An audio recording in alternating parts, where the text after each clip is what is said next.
Assalamualaikum, salam sejahtera dan salam Malaysia Madani. Saya Imani dan rakan tugas saya Imanina. Kami wartawan dari TVPSS QBM Channel.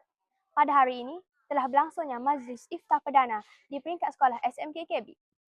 Majlis ini disertai oleh para pelajar, guru-guru, warga sekolah serta ibu bapa pelajar asrama. Diharapkan program seperti ini dapat diteruskan pada masa akan datang bagi memupuk semangat kebersamaan dalam masyarakat. Saya, Imanina, bersama rakan sekerja Imani, melaporkan TVPS. رمضان تجلى وابتسم طوبى للعبد إذا اغتنما رمضان تجلى وابتسم طوبى للعبد. Assalamualaikum, bersama saya Ayahanda PKM SMKKB. Ayahanda, apakah kebaikan program ini dianjurkan pada hari ini? Okey, bismillahirrahmanirrahim. Assalamualaikum warahmatullahi wabarakatuh. Terima kasih Ananda atas persoalan yang dikemukakan. Mungkin sedikit perkongsian daripada saya. Okey, hari ini kita adakan iftar perdana, program Iftar Jami'i. Okey. Baik, banyak sebenarnya kebaikan yang kita dapat daripada program yang kita laksanakan, antaranya ialah menanam sikap takwa kepada anak-anak pelajar kita menghayati sepanjang bulan Ramadan, akan keberkatan ataupun kebersamaan di sepanjang bulan Ramadan, merapatkan lagi ukhuwah di antara anak-anak pelajar.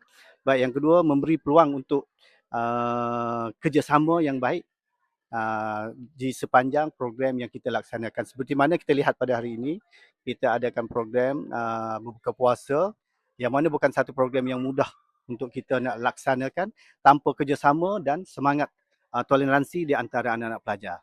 Okey.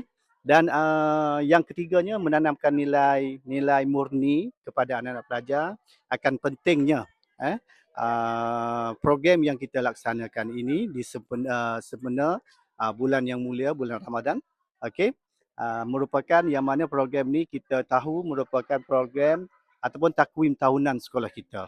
InsyaAllah pada tahun hadapan kita akan adakan lagi program ni dan kita adakan penambahbaikan sepanjang setiap tahun yang mana kita rasa tak sesuai, kita akan ditambahkan. Yang penting kita dapat mengeratkan hubungan silaturahim di antara guru-guru, anak-anak pelajar dan juga ibu bapa yang kita jemput pada hari inilah. Semoga program yang kita laksanakan ini dapat memberi kebaikan dan memberi nilai murni yang baik yang kita dapat terapkan pada anak-anak pelajar kita, khususnya di sekolah SMK Kubang Bemban ini, warga QBM. Terima kasih. Saya bersama salah seorang pelajar di SMK Kubang Bemban. Apakah perasaan anda mendapat menyertai majlis iftar pada hari ini? Saya rasa happy because saya berjumpa all of my friends and Umi Abi, and this is my first time, so kind of excited and very very sangat enjoyable. Yeah, I don't know. Terima kasih untuk jawapan anda.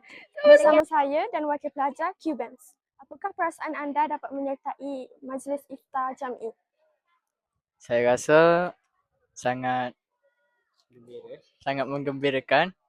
Lepas tu dapat mengeratkan hubungan silaturahim lah antara pelajar-pelajar. Lepas tu dapat tambah pengalaman baru.